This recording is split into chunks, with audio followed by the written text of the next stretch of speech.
¿Qué tal? Hoy nos vamos a meter de lleno en una de las fases más fascinantes y a la vez más peligrosas de cualquier investigación. Ese momento en que un montón de números, así en bruto, tienen que convertirse en una historia.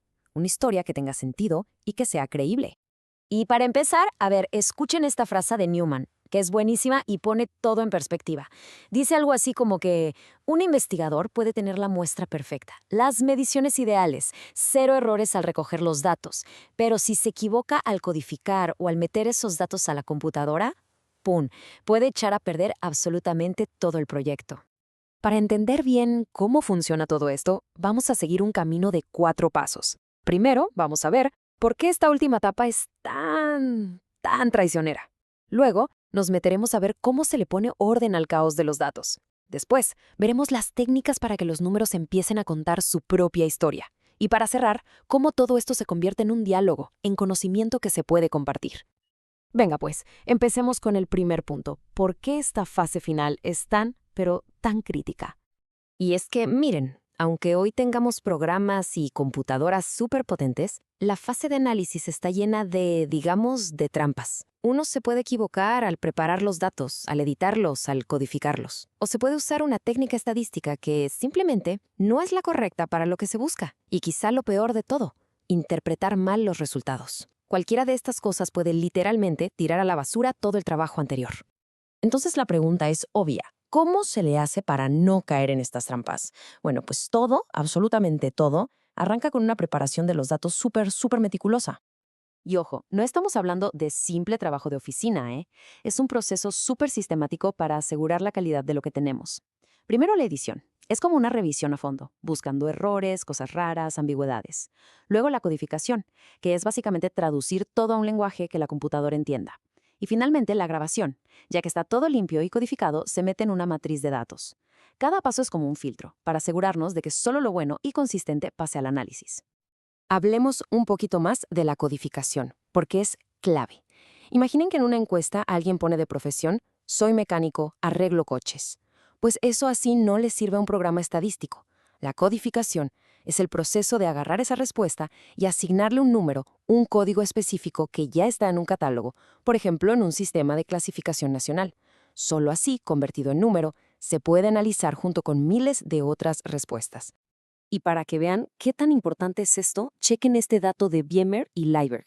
Estiman que el 20% de todos los errores en una encuesta pueden venir solo de esta fase, de la codificación. 1 de cada 5 errores. Es que un solo numerito mal puesto, un código equivocado, tiene el poder de desviar por completo los resultados finales. Es una locura. Bueno, y todo esto nos lleva a ver el viaje que hacen los datos. Es una transformación increíble, de verdad. Vamos a ver cómo pasan de ser un desastre, un caos total, a algo ordenado y manejable. Al principio, los datos puros y duros, recién salidos de una encuesta, se ven más o menos así. Un muro de números y texto que la verdad intimida. Es casi imposible de leer y no parece tener ningún sentido. Es caos en estado puro. Pero entonces entra en juego el archivo de sintaxis. Piénsenlo como el manual de instrucciones o el anillo decodificador de un espía. Este archivo le dice al programa de análisis qué significa cada cosa en ese muro de números.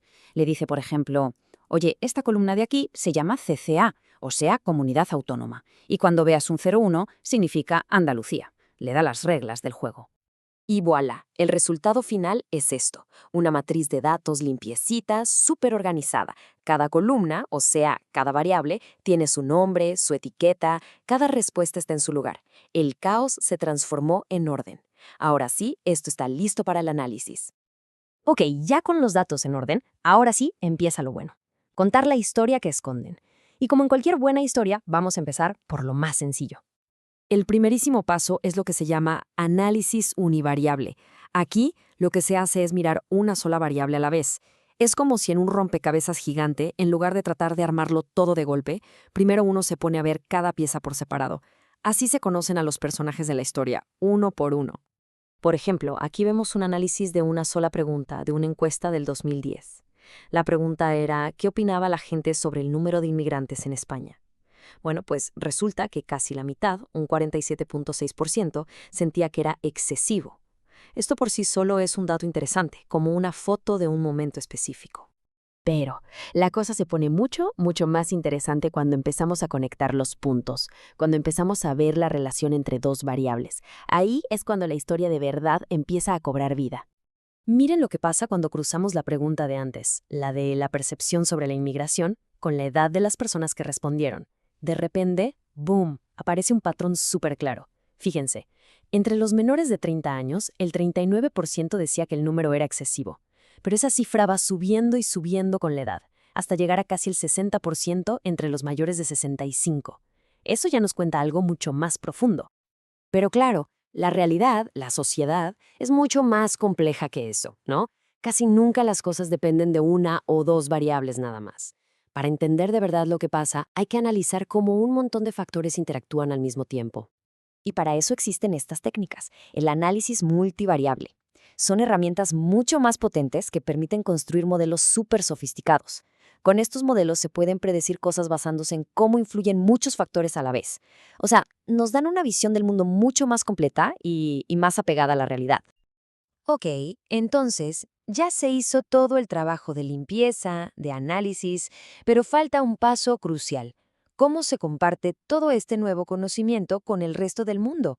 ¿De qué sirve si se queda en una computadora?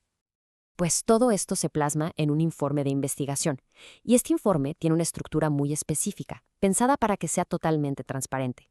Se empieza con la introducción, el contexto, luego la metodología, o sea, el cómo se hizo. Después vienen los resultados, presentados de la forma más objetiva posible, sigue la discusión, que es donde se interpretan esos resultados, y finalmente la conclusión y la bibliografía. La idea es que cualquier otra persona que investigue pueda leerlo, entenderlo y, si quisiera, repetir el estudio. Así es como avanza la ciencia, construyendo sobre el trabajo de los demás. Todo este proceso, se dan cuenta, desde ese mar de números caóticos hasta un informe bien estructurado, así es como construimos conocimiento, como entendemos mejor el mundo que nos rodea. Y nos deja con una pregunta flotando en el aire, ¿no? ¿Cuántas otras historias increíbles estarán por ahí escondidas en los datos, nomás esperando a que alguien haga las preguntas correctas?